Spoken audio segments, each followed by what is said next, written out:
তখন প্রায় রাতে 1:30 হবে।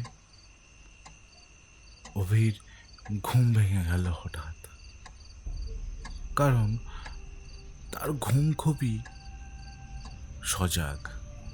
সে একটা শব্দ শুনতে পাচ্ছিল, ঘড়ির শব্দ। কিন্তু ঘড়ির শব্দটা অদ্ভুতভাবে জোরে শোনা যাচ্ছিল। সে উঠে বসলো। তার ঘরটা অন্ধকার, শুধু আয়নার সামনে একটা হালকা আলো দেখা যাচ্ছিল। অভি তাকিয়ে রইল আয়নার দিকে।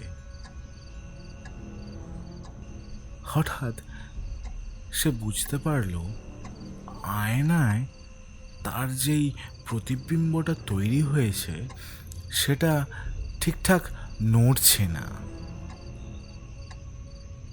সে বিছানা থেকেই একবার হাত তুলল, কিন্তু আয়নার ভেতরে যে আছে সে খানিক সেকেন্ড বা মাইক্রোসেকেন্ড দেরিতে হাত তুলল। অভির শরীর ঠান্ডা হয়ে গেল। সে ধীরে ধীরে আয়নার কাছে গেল। কাছে যেতেই আয়নার যে প্রতিবিম্বটা তার তৈরি হয়েছিল সেটা হেসে উঠল। কিন্তু অভি তো হাসেনি। অভি পিছিয়ে আসতে চাইল, কিন্তু তখনই একটা হাত আয়নার ভেতর থেকে ধীরে ধীরে তার দিকে এগোতে লাগলো। আর তারপর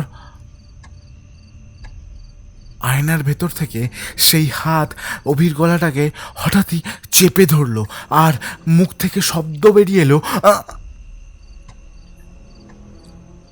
ঘরটা নিস্তব্ধ।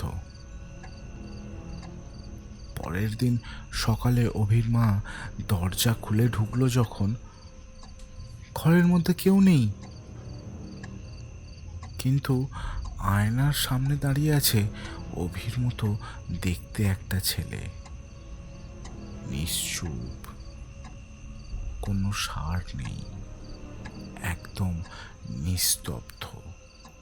আর সে ধীরে ধীরে করে বলল, এটা অভি না, অভি তো ভেতরে আছে।